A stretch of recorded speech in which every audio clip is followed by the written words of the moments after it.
In this little video, I'm going to help you draw skeletal formulae from a displayed formula and also from names. What I'd like to be able to do at the end of this is to be able to convert simple molecules into skeletal formulae, draw molecules without carbon or hydrogen atoms labeled, know the different functional groups and how they are represented in the skeletal formula, i.e. which atoms you need to draw in, which you leave out, and you should then be able to complete the tasks in the booklet on pages 17 to 19. A full list of the functional groups we need to be aware of can be found on page 16 of your booklets.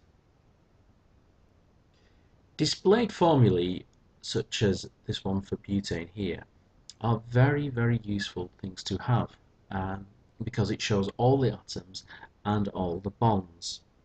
However, I think you will probably agree by now that they can be quite time consuming to draw, especially when you get larger molecules. So the skeletal formula is a much simplified version and faster to draw. And the skeletal formula for butane is drawn here on the right hand side. As you can see, we have no carbon or hydrogen atoms labelled here. So how did we get there?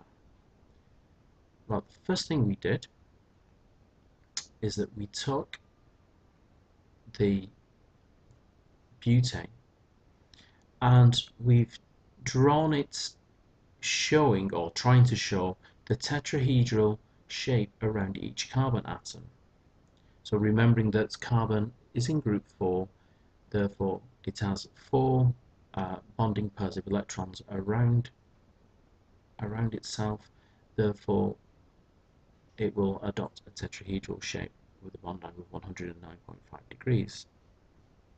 So once we've got our tetrahedral angles or our zigzag shape, we can remove the hydrogen atoms and it leaves us with this skeleton here.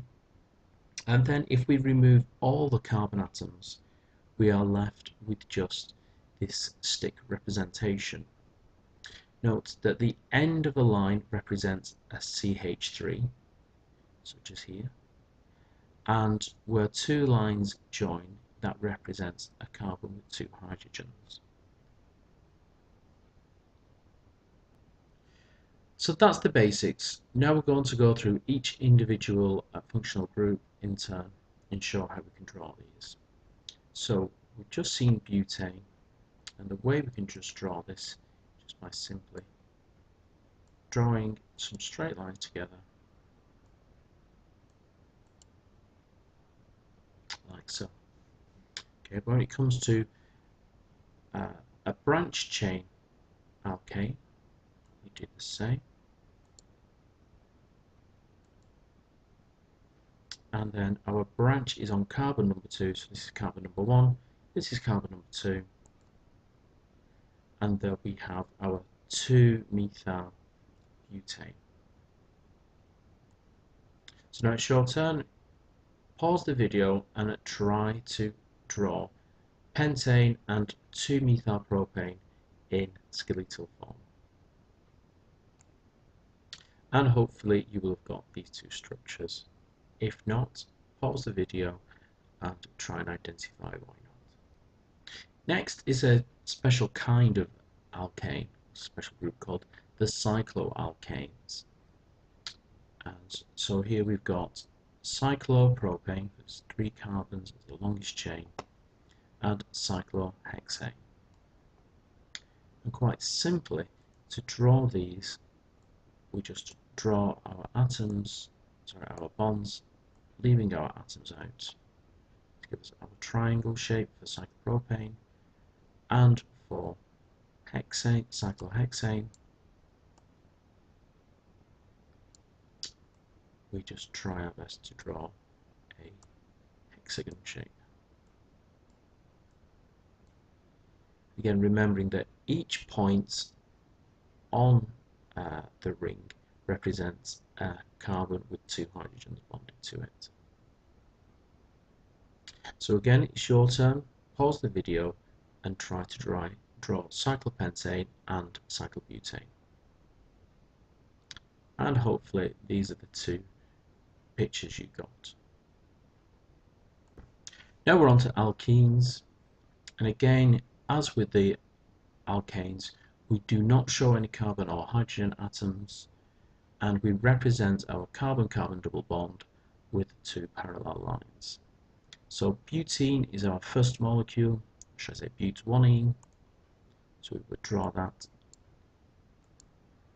And first of all, I've just drawn my carbon backbone, and there is my carbon-carbon double bond. Ethene below is a much simpler molecule to draw. Just two lines, and that is that. So your turn again. Can you draw in skeletal form propene and 2-methylbutene? Again, mark your work, and if you are having problems, please read back over the notes. Next are the haloalkanes. These are slightly different because we have to now show that we've got a functional group presence, which is in this case the top chlorine, and in the molecule at the bottom bromine. So as with the alkanes, draw our carbon backbone. There's 4 carbons, 1, 2, 3, 4 carbons shown here, and then I will draw a bond on carbon number 2,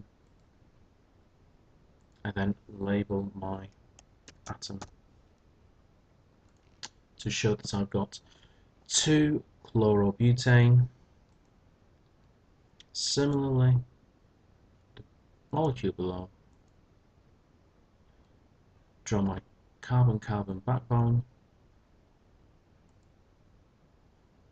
and my bromine atom gets labelled here with that new bond. Okay. Your turn. Can you draw 3-iodopentane and 1-chloroethane? And you should have got the structures shown below.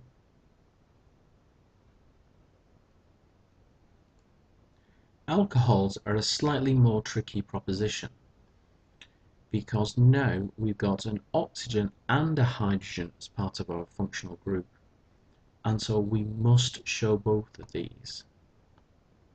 So for butan-2-ol, I'll draw my carbon-carbon backbone first, my 4 bonds, and now a new bond coming off carbon number 2, and I'm just going to label this OH. Note that there is no bond being displayed between the oxygen and the hydrogen. We only do that for displayed formula, not in skeletal formula. Similarly, for butan-1-ol,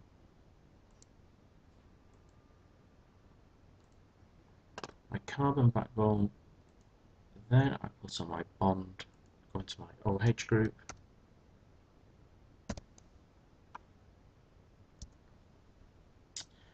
and note in this case, because the OH is at the start, I have shown that the bond is between the carbon and the oxygen. So it does look like a HO group, but we are allowed to turn that group around. Okay, make sure that your bond goes from your carbon to your oxygen. So again, your turn. Can you draw propan-1-ol and propan-2-ol?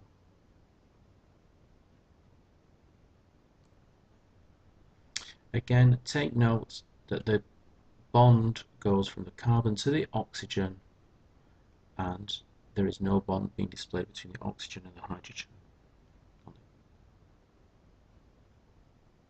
Now it's the turn of aldehydes.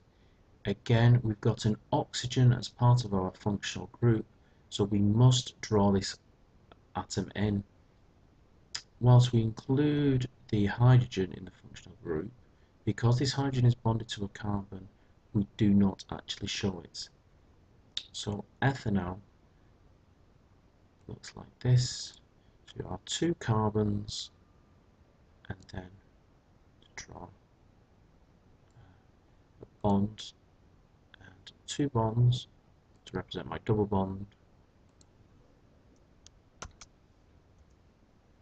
That is ethanol. And here for butanol,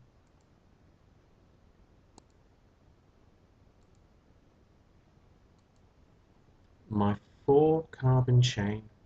Make sure you draw your carbons before you think about drawing the double bond for your aldehyde.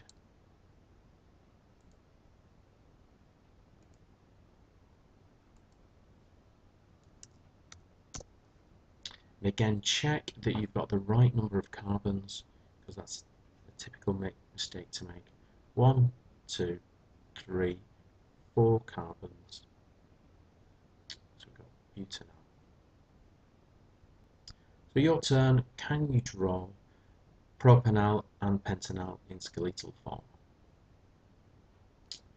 And hopefully you should have the same structures as I have. Ketones are very similar to aldehydes, so again we only have to show the oxygen atom. So when it comes to butanol, I'll draw the 4 carbons to represent my backbone,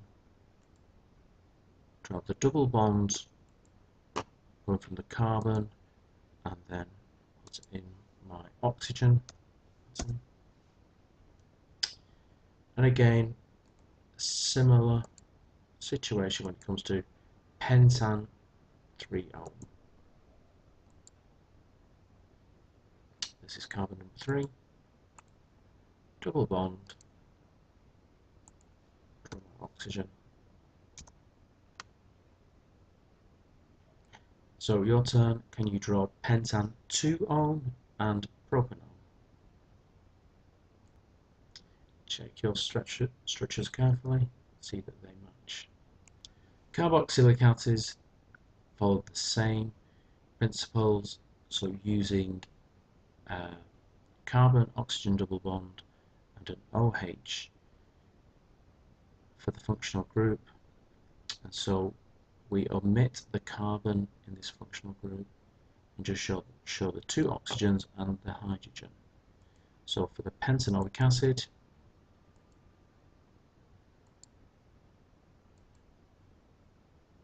I've got my 5-carbon backbone, and I'm going to draw in my bonds for my oxygen atoms, oxygen there, and then an oxygen, OH there. Okay, and then for the propanoic acid, my 3-carbon backbone, put my bonds in, my oxygen atoms, oxygen atom there, oxygen hydrogen atom there. Your turn, can you draw ethanoic acid and butanoic acid? Hopefully you should have the same structure as I have here. Make sure that you do not display the oxygen-hydrogen bond. Finally, we've got esters, and the only atoms we label here are the oxygen atoms. So I'm just drawing the 5-carbon backbone, put the bonds in for my oxygens,